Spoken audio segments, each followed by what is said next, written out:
Gamling, follow the king's banner down the center. Grimmauld, take your company right after you pass the wall.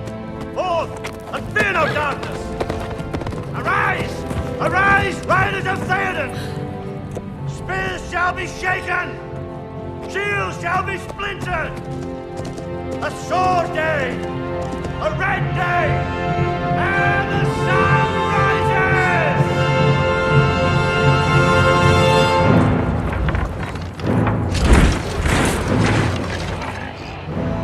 Whatever happens, stay with me. I'll look after you.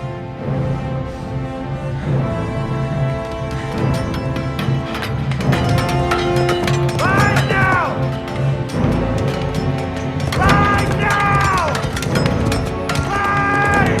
Ride for ruin and the world's ending!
Zion, hear me!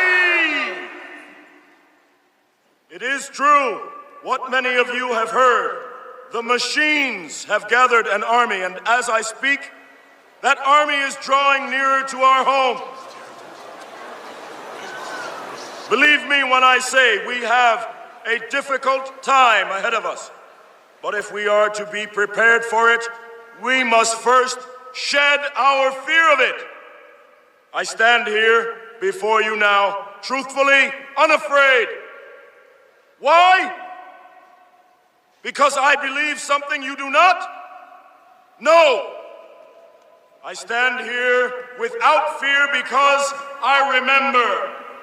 I remember that I am here not because of the path that lies before me, but because of the path that lies behind me. I remember that for 100 years we have fought these machines. I remember that for 100 years they have sent their armies to destroy us. And after a century of war, I remember that which matters most. We are still here!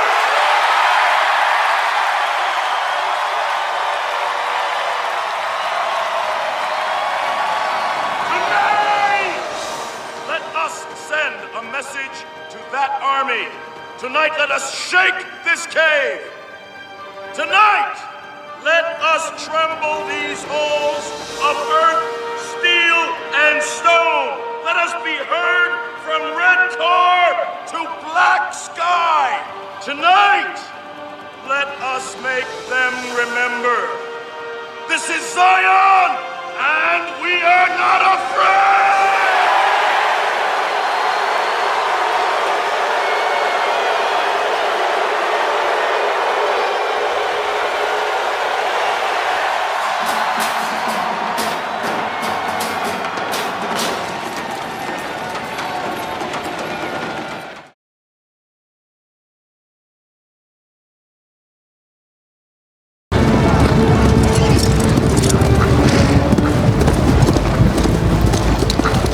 The Almighty says this must be a fashionable fight. It's drawn the finest people. Where is thy salute? For presenting yourselves on this battlefield, I give you thanks. This is our army. To join it, you give homage. I give homage to Scotland. And if this is your army, why does it go? We didn't come here to fight for them.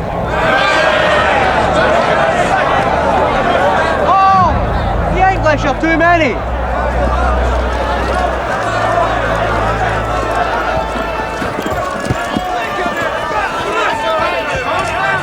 Sons of Scotland, I am William Wallace. William Wallace is 7 feet tall. Yes, I've heard. He kills men by the hundred. And if he were here, he'd consume the English with fireballs from his eyes and bolts of lightning from his arse. I am William Wallace. And I see a whole army of my countrymen here in defiance of tyranny. You've come to fight as free men. And free men you are. What will you do without freedom? Will you fight? Fight against that? No! We will run! And we will live. Aye. Fight and you may die. Run and you'll live. At least a while. And dying in your beds many years from now, would you be willing to trade all the days from this day to that for one chance, just one chance, to come back here and tell our enemies that they may take our lives, but they'll never take our freedom!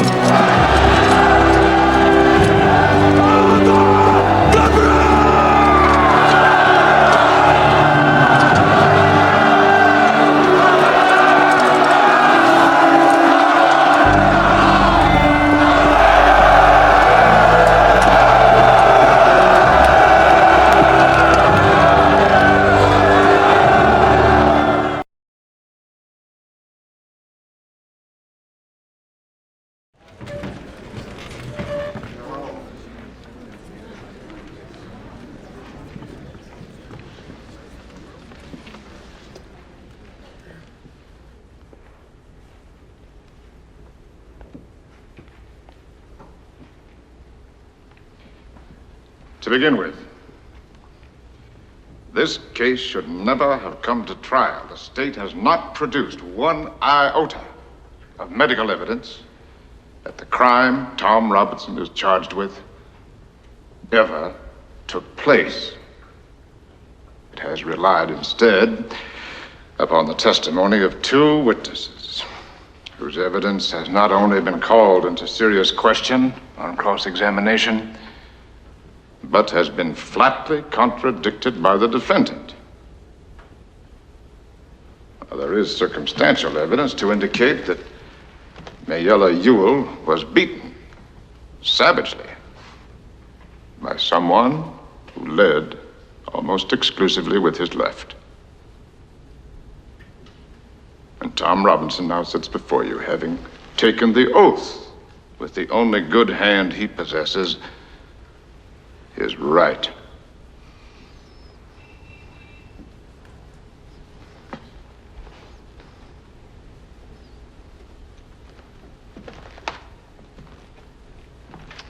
I have nothing but pity in my heart for the chief witness for the state. She is the victim of cruel poverty and ignorance. But my pity does not extend so far as to her putting a man's life at stake, which she has done in an effort to get rid of her own guilt. Now I say guilt, gentlemen, because it was guilt that motivated her. She's committed no crime. She has merely broken a rigid and time-honored code of our society. A code so severe that whoever breaks it is hounded from our midst, is unfit to live with. She must destroy the evidence of her offense. But What was the evidence of her offense? Tom Robinson. A human being. She must put Tom Robinson away from her. Tom Robinson was to her a daily reminder of what she did. Now, what did she do? She tempted a Negro. She was white, and she tempted a Negro. She did something that in our society is unspeakable. She kissed a black man, not an old uncle, but a strong, young Negro man. No code mattered to her before she broke it, but it came crashing down on her afterwards.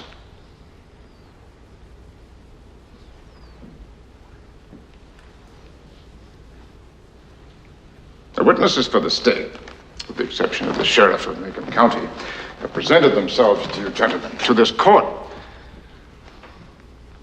in the cynical confidence that their testimony would not be doubted. Confident that you gentlemen would go along with them on the assumption, the evil assumption, that all Negroes lie, all Negroes are basically immoral beings, all Negro men are not to be trusted around our women. An assumption that one associates with minds of their caliber, and which is in itself, gentlemen, a lie, which I do not need to point out to you.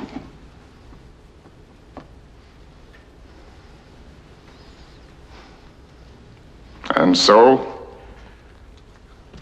a quiet, humble, respectable Negro who has had the unmitigated temerity to feel sorry for a white woman has had to put his word against two white peoples.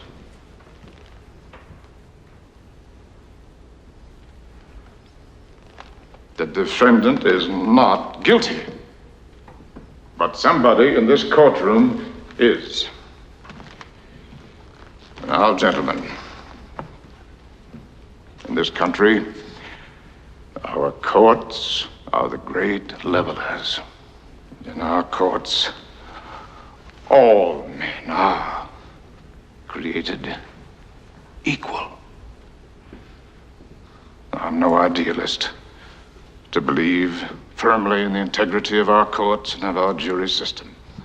That's no ideal to me. That is a living, working reality.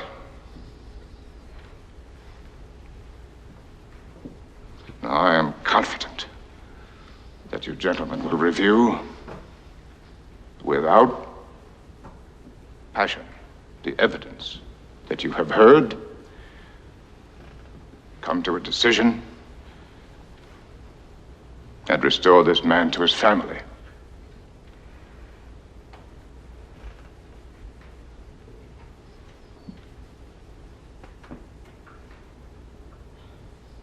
In the name of God, do your duty.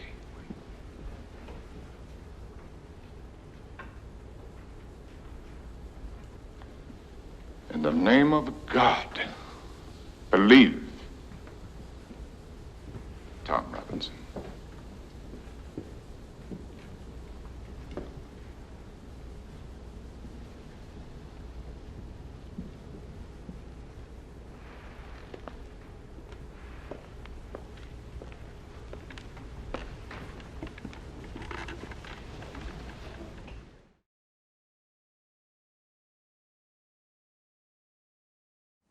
Now, for the last time, what did you see last Tuesday night outside my office?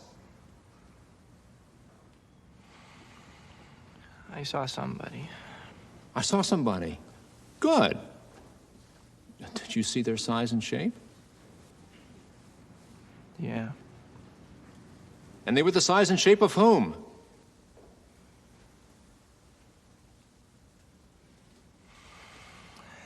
They were the size and shape of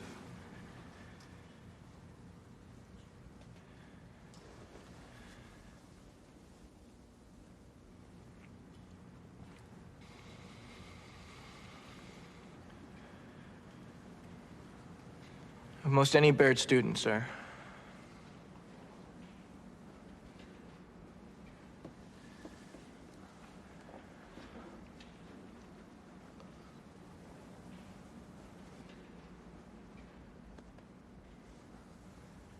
I am left with no real witness. Mr. Willis's testimony is not only vague, it is unsubstantiated. The substance I was looking for, Mr. Sims, was to come from you. I'm sorry. I'm sorry too, Mr. Sims. Because you know what I'm going to do, inasmuch as I can't punish Mr. Havemeyer, Mr. Potter, or Mr. Jameson, and I won't punish Mr. Willis. He's the only party to this incident who is still worthy of calling himself a Baird man. I'm going to recommend to the disciplinary committee that you be expelled. Mr. Sims, you are a cover-up artist and you are a liar. But not a snitch. Excuse me? No, I don't think I will. Mr. Slade. This is such a crock of shit. Please watch your language, Mr. Slade. You are in the Baird School, not a barracks. Mr. Sims, I will give you one final opportunity to speak up. Mr. Sims doesn't want it. He doesn't need to be labeled still worthy of being a Baird man. What the hell is that? What is your motto here? Boys, inform on your classmates, save your hide. Anything short of that, we're gonna burn you at the stake? Well, gentlemen, when the shit hits the fan, some guys run and some guys stay. Here's Charlie facing the fire, and there's George hiding in Big Daddy's pocket. And what are you doing? You're gonna reward George and destroy Charlie. Are you finished, Mr. Slade? No, I'm just getting warmed up. I don't know who went to this place. William Howard Taft, William Jennings Bryan, William Tell, whoever. Their spirit is dead, if they ever had one. It's gone. You're building a rat ship here. A vessel for seagoing snitches. And if you think you're preparing these minnows for manhood, you better think again.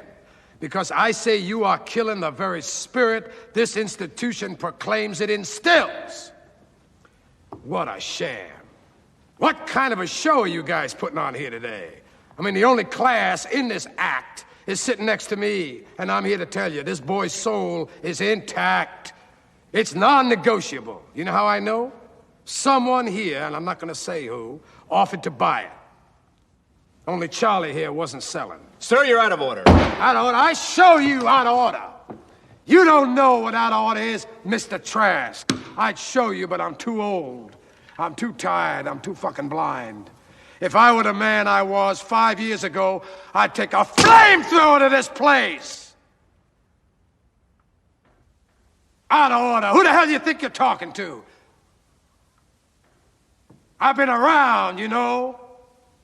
There was a time I could see, and I have seen boys like these, younger than these, their arms torn out, their legs ripped off. But there is nothing like the sight of an amputated spirit. There is no prosthetic for that. You think you're merely sending this splendid foot soldier back home to Argonne with his tail between his legs, but I say you are executing his soul. And why? Because he's not a bad man. Bad men. You hurt this boy, you're gonna be bad bums. The lot of you. And Harry, Jimmy, Trent, wherever you are out there, fuck you too. Stand down, Mr. Slade. I'm not finished. As I came in here, I heard those words. Cradle of leadership. Well, when the bow breaks, the cradle will fall, and it has fallen here. It has fallen. Makers of men, creators of leaders, be careful what kind of leaders you're producing here. I don't know if Charlie's silence here today is right or wrong. I'm not a judge or jury, but I can tell you this. He won't sell anybody out to buy his future. And that, my friends, is called integrity. That's called courage. Now that's the stuff leaders should be made of.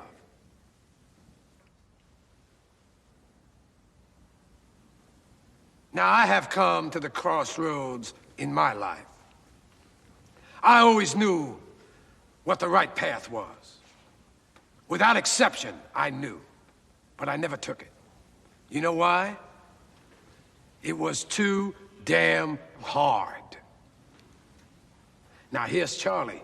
He's come to the crossroads. He has chosen a path. It's the right path. It's a path made of principle that leads to character. Let him continue on his journey. You hold this boy's future in your hands, committee. It's a valuable future. Believe me, don't destroy it, protect it. Embrace it. It's gonna make you proud one day, I promise you.